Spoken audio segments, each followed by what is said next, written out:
Hello நண்பா! உங்க எல்லாருக்கும் ஐபிஎல் அதாவது கிரிக்கெட் பிடிக்கும்னா, இந்த ஒரு வீடியோ உங்களுக்கு தான். மறக்காம வீடியோவ பாருங்க. அதாவது பார்த்தீங்கன்னா, ஐபிஎல் பார்த்தீங்கன்னா 2025ல நடக்க போகிற மார்ச் மாசத்துல நடக்க போகிற ஐபிஎல்லுக்கு பார்த்தீங்கன்னா, கேப்டன் யார் யார் எந்தெந்த டீமுன்னு எல்லாத்தையும் லிஸ்ட்டு இருக்கு என்கிட்ட. அது யார் யாருன்னு நான் உங்களுக்கு சொல்கிறேன். அதுக்கு முன்னாடி உங்களுக்கு கிரிக்கெட் பிடிக்கும்னா, மறக்காம நம்ம சேனலை சப்ஸ்கிரைப் பண்ணி வச்சுட்டு, உங்களுக்கு கிரிக்கெட்டில் ரொம்ப பிடிச்ச வீரர் யாருன்னு மறக்காம கமெண்ட்ல சொல்லிட்டு, வீடியோக்கு லைக் கொடுத்துட்டு உங்கள் ஃப்ரெண்ட்ஸுக்கு எல்லாரும் ஷேர் பண்ணுங்கள்.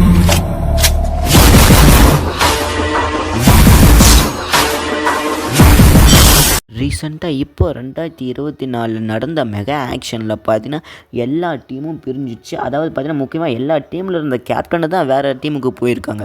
ஸோ அது எல்லாத்தையும் நான் உங்களுக்கு டீட்டெயிலாக சொல்கிறேன். எந்தெந்த டீமுக்கு எந்தெந்த கேப்டன் விளையாட போகிறாங்க, ஸோ கேப்டன்ஷிப் பண்ண போகிறாங்க, அது எல்லாத்தையும் நான் உங்களுக்கு டீட்டெயிலாக சொல்கிறேன். பல கேப்டன்ஷிப் மாதிரி இருக்குது.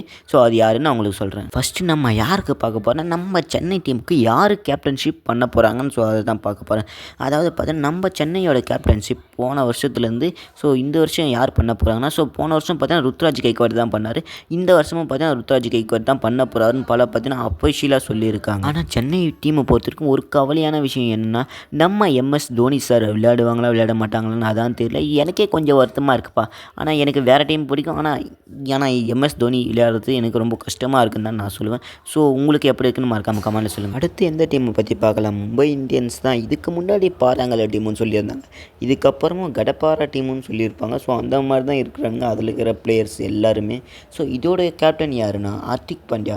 ஸோ போன வருஷத்தோட கேப்டனும் இவன் தான், இந்த வருஷத்தோட கேப்டனும் இவர் தான். ஸோ ஹார்திக் பாண்டியா தான் எம்ஐயோட கேப்டன். அதுக்கப்புறம் என்ன, நம்ம ராஜஸ்தான் ராயல்ஸோட கேப்டனை யாருன்னு பார்த்துடலாம். ஸோ பல வருஷமாக இருக்கிற சஞ்சய் சாம்சன் தான் இந்த வாட்டி இருப்பாருன்னு கேட்டிங்கன்னா, ஸோ கொஞ்சம் மாற்றங்கள் ஏற்படுதுன்னு நான் நினைக்கிறேன். ஸோ இப்போ வரைக்கும் சஞ்சய் சாம்சன் தான் கேப்டனாக இருக்க போகிறாருன்னு அஃபிஷியலாக சொல்லியிருக்காங்க. ஸோ அதாவது மேட்ச்சுக்கு முன்னாடி பார்த்தா சேஞ்ச் பண்ணுறதுக்கு வாய்ப்பு இருந்தாலும் இருக்குன்னு நான் நினைக்கிறேன். அதுக்கப்புறம் நான் மிகவும் கொடுமையான டீம்னா இந்த ஒரு டீமை தான் சொல்லுவேன். ஏன்னா போன வருஷத்தில் அடிக்குது அந்த மாதிரி தான் அடிச்சிட்டாங்கன்னு நான் சொல்லுவேன். ஸோ ஏன்னா பவர் பிளேலே செஞ்சுரி போடுற அளவுக்கு பார்த்தீங்கன்னா அந்த ஓப்பனரே மறுநாடி அடித்தாங்க. ஸோ அபிஷேக் சர்மாவும் டிராவிஸ் ஹெட்டும் இவங்க 2 பேரும் காம்போ பயங்கரமாக இருக்குன்னு தான் நான் சொல்லுவேன். ஸோ இப்போ வேறு இவங்க 2 பேரும் கரண்டாக ஃபார்மில் இருக்காங்க. என்ன நடக்க போகுதுன்னு தெரியல. 2025 ஐபிஎல்லே மார்ச் மாதம் நடக்க போகுது. ஸோ இவங்களோட கேப்டன் யாருன்னா பேட் கம்மிங்ஸ். கேப்டன்சியாக பண்ணுறவர் ஒரு வேறு லெவல் பண்ணுறாருங்க. டெஸ்ட் மேட்ச்சில் இந்தியாவை கதற விட்டவரே அவர் தான் நான் சொல்வேன். ஸோ பேட் கம்மிங்ஸ் தரமாக இருக்குதுன்னு தான் சொல்லணும் டீமை பொறுத்த வரைக்கும். அதுக்கப்புறம் வேறு யார், இந்த ஐபிஎல் மெகா ஆக்ஷனில் ரொம்ப ஹையஸ்ட்டு ரேட்டுக்கு போன ஒரு பிளேயர் தான் இந்த டீமோட கேப்டன். அதாவது பார்த்தீங்கன்னா பஞ்சாப் கிங்ஸோட கேப்டன் யாருன்னா ஸ்ரேயஸ் ஐயர். இந்த வாட்டி மெகா ஆக்ஷன்லையும் சரி, இதுக்கு முன்னாடி நடந்த எல்லா ஆக்ஷன்லையும் சரி, இவங்க தான் ஹையஸ்ட் அமௌண்ட் ஆஃப் வாங்கியிருக்காங்கன்னு நான் சொல்லுவேன். ஸோ இவங்களை பற்றி நீங்கள் என்ன நினைக்கிறீங்க? பஞ்சாப் டீமோட கேப்டன் நம்ம ஸ்ரேயஸ் ஐயர் தான். அதுக்கப்புறம் பார்த்தீங்கன்னா இந்த டீமில் எல்லாமே எடாகூடமாக இருக்காங்கன்னு தான் சொல்லணும். ஸோ நிறைய பேரை இவங்க தான் வாங்கியிருக்காங்கன்னு சொல்லணும். ஸோ கம்மியான அமௌண்ட்டில் இவங்க பார்த்தா நிறைய பேரை வாங்கியிருக்காங்க.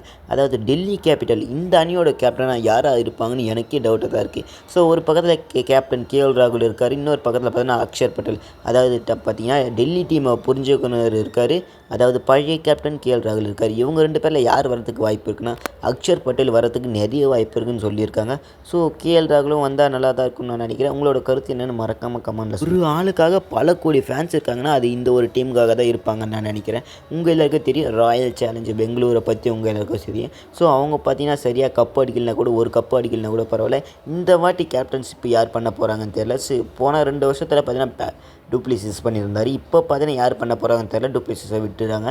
ஸோ இப்போ நிறைய பண்ணுறதுக்கு வாய்ப்பு யாருக்கு இருக்குன்னா, ஸோ விராட் கோலிக்கு வாய்ப்பு இருக்குதுன்னு நான் நினைக்கிறேன். அதுக்கப்புறம் என்ன, நம்ம புவிக்குமாருக்கு வாய்ப்பு இருக்குதுன்னு நான் நினைக்கிறேன். ஸோ இவங்க 2 பேரில் வேறு யாருன்னா இருக்காங்களா இல்லையான்னு எனக்கே தெரியல. ஸோ உங்களுக்கு எதனா தெரிஞ்சால் மறக்காமல் கமெண்ட்டில் சொல்லுங்கள், நான் பார்த்து தெரிஞ்சுக்கிறேன். ஸோ 100% விராட் கோலி தான் கேப்டன்ஷிப் வரதுக்கு வாய்ப்பு இருக்குதுன்னு நான் நினைக்கிறேன். தமிழ்நாட்டு பசங்க அதிகமாக விளையாடுற டீம்னா இந்த ஒரு டீமை தான் சொல்லுவோம். ஸோ குஜராத், இவங்களோட கேப்டன் யாருன்னு உங்கள் இருக்க தெரிஞ்சுக்கணுமா? அதுக்கு முன்னாடி வீடியோக்கு லைக் கொடுத்துருங்க. ஸோ அதாவது பார்த்தீங்கன்னா நம்ம குஜராத்தோட கேப்டனா சுமன் கில் தான். ஸோ போன வருஷத்தோட கேப்டன், இந்த வருஷத்தோட கேப்டன் இவர் தான், நம்ம சுமன் கில் மட்டும்தான். மெகா ஆக்ஷனில் ஹையஸ்ட்டு ரேட்டு போனவங்க இவர் தான். ஸோ ரிஷப் பண்ட்டை பற்றி உங்கள் எல்லாருக்கும் சொல்லிவிடும். அந்த மேனேஜ்மெண்ட் இவங்களை எப்படி வாங்கினான்னு உங்களுக்கும் தெரியும். ஸோ டேரெக்டாக எத்தும்போது 27 கோடிக்கு வாங்கியிருப்பாங்க நம்ம ரிஷப் பண்ட்டை மட்டும். நம்ம ரிஷப் பண்ட்டை பார்த்தீங்கன்னா இதுக்கு முன்னாடி டெல்லி டீமில் இருந்தாங்க. ஸோ டெல்லி டீமோட கேப்டனாக இருந்திருந்தாங்க. ஆனால் இப்போ பார்த்தீங்கன்னா லக்னோவுக்கு வந்துட்டாங்க. ஸோ லக்னோவோட கேப்டனாக அந்த நம்ம கேஎல் ராகுல் பார்த்தீங்கன்னா டெல்லி டீமுக்கு போயிட்டு இருக்காங்க. ஸோ மாற்றி மாற்றி போயிட்டு இருப்பாங்க. ஆனால் நம்ம எல்எஸ்ஜிக்கு கேப்டனாக யார் இருக்க போகுதுன்னு கேட்டிங்கன்னா நம்ம ரிஷப் பண்ட் மட்டும்தான் இருப்பார்னு நான் நினைக்கிறேன். ஸோ அதில் யாரும் சரியாக பண்ண மாட்டாங்க. நம்ம ரிஷப் பண்ட் தான் கேப்டனாக இருக்கிறதுக்கு வாய்ப்பு இருக்குன்னு நான் நினைக்கிறேன். பெரிய பாலிவுட் நடிகரோட டீம்னு இந்த ஒரு டீம்னு சொல்லுவோம். நம்மளுடைய கேகேஆர் டீமோட கேப்டன் யாருன்னு உங்களுக்கு தெரிஞ்சுக்கணுமா? ஸோ அது யாருன்னு நான் உங்களுக்கு சொல்கிறேன். அதாவது பார்த்தீங்கன்னா இவங்களில் யார் கேப்டனாக இருக்கிறதுக்கு வாய்ப்பு இருக்குதுன்னு நீங்கள் என்ன நினைக்கிறீங்க?